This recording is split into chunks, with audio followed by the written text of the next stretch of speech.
গেছি আমরা রেডি, এখন যাচ্ছি অঞ্জনী মহাদেব মন্দিরে, মানালিতে আছি।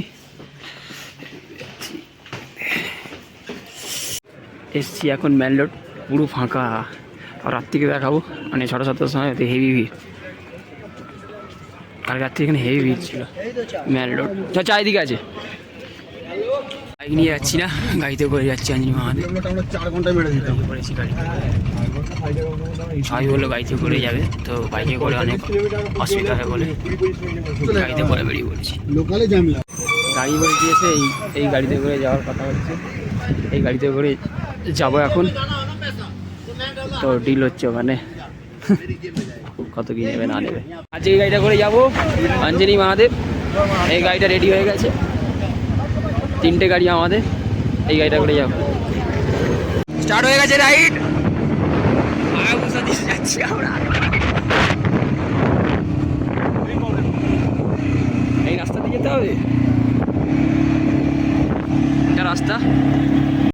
এই যে জলের এটা ওয়াটারফল, মন্দিরটা কোথায় যেতে হবে, গাড়ি থেকে নিয়ে পড়েছি।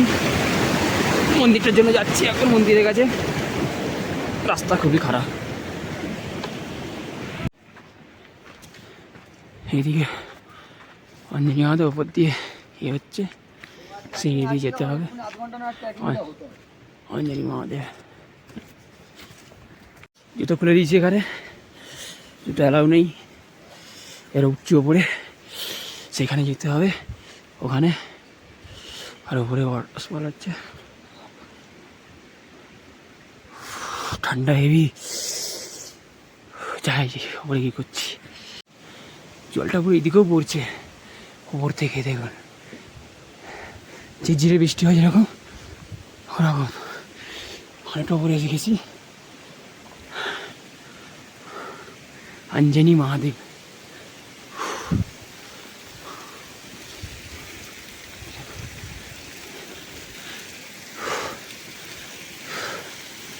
ও মাই গড। এখনো ওই গাড়িটা করেই যাচ্ছি, পাহাড়ে যে গাড়িটা ছিঁড়ে দেবে, তো ওখানে গিয়ে কোনো কিছু খাওয়া দাওয়া করতে হবে। ছিঁড়ে দেবে, ঝর্নার জলটা একদম পুরো ফুলে যাওয়ার রিংয়ের ওপরে এসে পড়ছে। দেখি বৃষ্টি যেরকম হয়।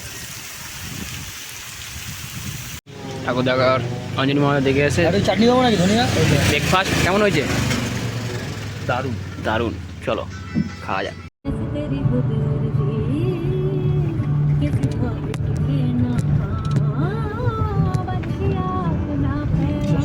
হেরিমা মন্দিরে এসছি, হেভি ডেঞ্জারাস, আর পাহাড়ের মাঝখানে একদম। তো লাইন দিয়েছি 8,000 ফিট। এই শুনবেন না, এর বোকা বানায় লোককে। হ্যাঁ, তো যাচ্ছি।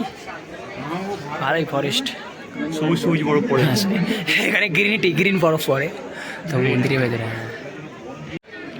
এটা কি জানি না কার মাথা, আপনারা জানলে বলবে। পুরো মন্দিরে লাগানো আছে। পাহাড় শেষ, খারাপ লাগছে, ভাইয়ের খারাপ লাগছে। নেক্সট টাইম কোথায়? নেক্সট টাইম এদের ঘরে। নেক্সট টাইম এদের ঘরে। জুম করে দে। इसे बताना ক্লিন গ্রাউন্ড। আজকে আমাদের লাস্ট, কালকে দেখতে পাবো 2 ঘন্টা, তারপর থেকে দিল্লি দেরি হয়ে যাবে। তারপরে আসবে আমাদের রাম মন্দিরে যাব। আমাদের গ্রুপে একজন আছে, 5 জনের মধ্যে একজন, যে ভাত মাখিয়ে দিতে হয়, রুটি খাইয়ে দিতে হয়। দেখো দেখতে পাচ্ছে না আমার কাছে, এই নাকি দেখুন।